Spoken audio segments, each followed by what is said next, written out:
So guys, it's August 25, 2026. May tambak ngayon. Pang-anim na itong load for today. And pang 69 dump trucks na to. So hopefully matatapos na itong kalsada. May mga 40 meters more or less pa natatambakan para matapos talaga. Tapos nagka-problema tayo, pang last load nila ito for today. Ayan, lumublob. So mapipilitan siyang mag-dump dyan instead na aatras pa siya ng ilang meters.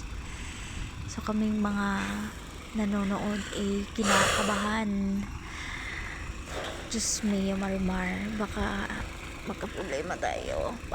Paano na lang kung matumba may laman yung pan at saka ang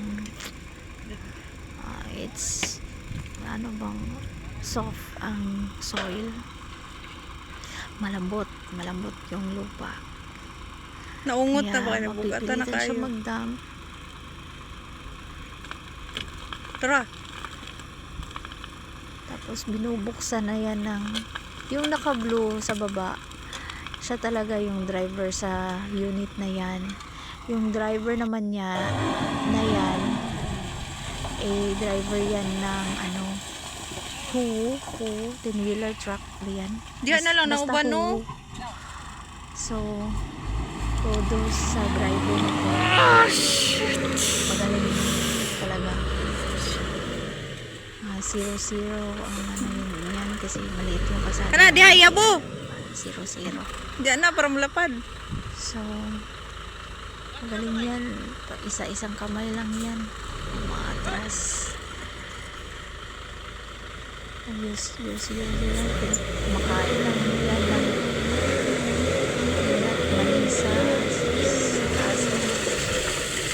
Pero kami nanonood, ginakabahan na sa kanya. So ayan, i-dump na lang niya yan dyan. So, yung mga tao, sila na lang yung mano-mano na magpatag.